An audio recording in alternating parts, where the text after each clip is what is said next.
Your plant looks perfectly healthy, right? Don't be so sure. That glossy green foliage and upright stem could be masking a hidden struggle deep within its roots or leaves. Your seemingly vibrant monstera or peaceful peace lily might actually be sending you urgent, silent SOS signals this very moment, crying out for help you haven't even noticed. These subtle cues are easily missed by the untrained eye, but understanding them is crucial for its survival. Miss them, and it's a one-way trip to the plant graveyard, leaving you with nothing but a wilted reminder of what once was a living, breathing part of your home.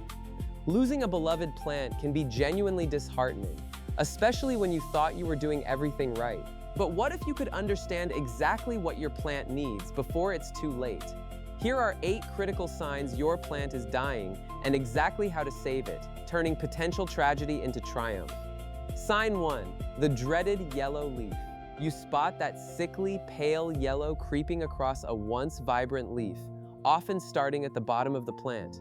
Your first instinct, like many plant parents, is to immediately reach for the watering can, convinced your thirsty plant is begging for a drink. You might even grab the biggest jug you own, ready to drench it. Don't do it. Resist that urge. 9 times out of 10, especially with common houseplants like pothos or fiddle-leaf figs, this isn't thirst at all. It's actually drowning. Your plant's roots are suffocating in waterlogged soil, unable to access the oxygen they desperately need to survive. This crucial lack of air means the roots can't absorb nutrients, leading to yellowing foliage. Overwatering is the #1 killer of houseplants in homes across the globe, silently destroying root systems. The fix is surprisingly simple, but requires patience. You need to let the top 2 full inches of soil dry out completely, not just feel damp, before you even think about watering again.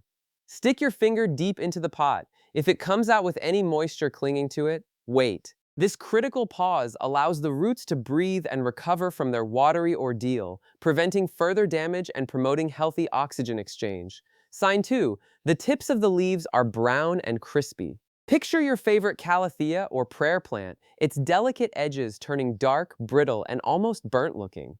It looks like the poor thing has been scorched by an invisible flame, as if it's been left out in the blazing sun on a hot summer day. You might assume it's getting too much direct light or perhaps needs a humidity boost, but it's probably not the sun, nor is it necessarily a humidity issue. More often than not, the culprit is your tap water. Municipal water supplies are often full of chlorine, fluoride, and various mineral salts like calcium and magnesium, all perfectly safe for humans but not ideal for sensitive plant roots. These chemicals and salts build up in the soil over time, acting like a slow poison. The solution is remarkably easy and can dramatically improve your plant's health.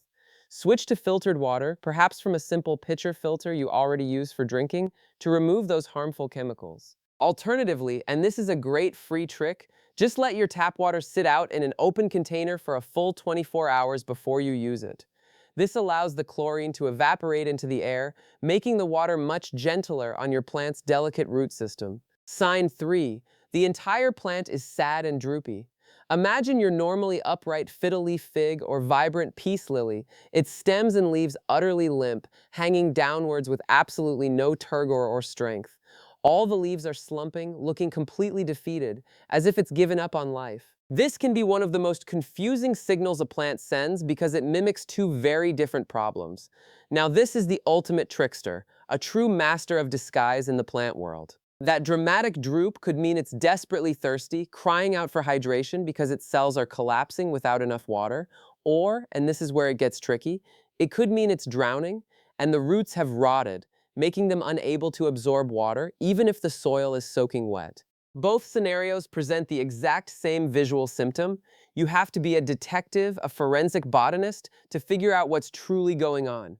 Always check the soil first, deep down, before doing anything else. Stick your finger 2 inches deep. If it's bone dry and crumbly to the touch, your plant needs a drink, a thorough one. Soak it from the bottom or water deeply until water drains from the bottom. If it's soaking wet and squishy, however, you're dealing with root rot. Gently aerate the soil with a chopstick to introduce oxygen and pray it's not too late. Sign 4. It's been months, perhaps even half a year, and there's not a single new leaf unfurling, no new shoots emerging from the soil, not even a tiny bud. Your once growing houseplant is completely and totally stagnant, looking exactly the same as it did when you first brought it home last spring. This isn't just a slow period, it's a prolonged pause that signals a deeper issue. It's not being lazy, it's actually starving. Think of it like a person trying to run a marathon on an empty stomach. The plant simply doesn't have the energy reserves to produce new growth. The essential nutrients in its potting soil, things like nitrogen for leafy growth, phosphorus for roots, and potassium for overall vigor, were likely used up a long time ago, perhaps within the first few months of it living in that pot. During active growing seasons, typically spring and summer for most houseplants, you need to feed it a balanced liquid fertilizer every 2-4 weeks. Look for a fertilizer with an NPK ratio like October 10th 10 or 202020, diluted to half strength to avoid burning the roots. Think of it as a vital protein shake for your plant, providing all the essential vitamins and minerals it needs to fuel robust new leaf production and strong, healthy root development. Sign 5, you're doing your regular plant inspection, maybe wiping dust off the leaves, and you spot something unsettling. Perhaps you notice tiny, almost invisible webs spun delicately between leaves or stems, looking like miniature spider silk. Or worse, you discover a weirdly sticky film coating the surface of the leaves, glistening faintly in the light. This is not just dust or natural plant sap. I'm sorry to tell you, but your green friend has been invaded by unwelcome guests. Spider mites, aphids, or mealybugs are the most common culprits, and they are literally sucking the life from your plant. Spider mites are tiny red or brown dots, leaving fine webbing and causing stippling. Aphids are small green or black pear-shaped insects, often found on new growth. Mealybugs appear as fuzzy, white, cottony masses, often in leaf axils. All of them drain your plant's vital sap.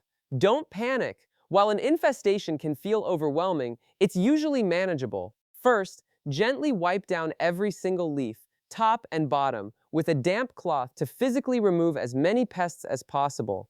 Then, create a simple, effective spray. Mix a few drops of mild dish soap into a spray bottle filled with water. Thoroughly spray your plant, ensuring you hit all surfaces, repeating this treatment every few days for a couple of weeks to break the pest life cycle. Sign 6, you look down into your plant pot, perhaps after watering, and see an unsettling sight. A fuzzy white blanket of mold growing visibly on top of the soil. It might look like a fine powder or a cottony patch, often appearing around the base of the stem or along the edges of the pot. Your immediate thought might be to just scrape it off and move on, but this mold is a critical warning. But that mold isn't the real enemy, not by itself. While unsightly, it's actually a giant, flashing neon sign for the true killer hiding silently below the surface. Root rot. This white mold thrives in consistently damp, poorly aerated soil conditions, precisely the same environment where the destructive fungi causing root rot flourish. The mold is merely the visible symptom of a much more severe, hidden problem that's suffocating your plant's vital root system. To tackle this, first gently scrape off that visible layer of fuzzy mold from the soil surface, removing as much as you can. Next, sprinkle a generous amount of cinnamon on top of the remaining soil. It acts as a natural, powerful fungicide that can help inhibit further fungal growth. Most critically, immediately get some air circulating around that pot, move it to a brighter, breezier spot, or even use a small fan nearby to dry out the soil and prevent future moisture buildup. Sign 7, you decide to lift your plant's pot, perhaps to move it or water it. And to your surprise, you see thick, white roots busting out of the drainage holes at the bottom. Or, you might notice a dense mat of roots crawling over the top of the soil, pushing the plant upwards and making it look almost root-bound. This can be quite a dramatic visual, signaling something significant is happening. This looks dramatic, almost like your plant is trying to escape its confines, but it's actually a fantastic problem to have. Unlike the other signs we've discussed, this isn't a symptom of distress or disease. Instead, it means your plant is incredibly happy, thriving, and simply outgrowing its current home. It's a clear indication that its root system is robust and healthy, and it just needs a bigger home to continue its impressive growth journey. It's definitely time to repot. When choosing a new container, resist the urge to go for a massive pot. Instead, select a new pot that's only 1-2 inches wider in diameter than its current one.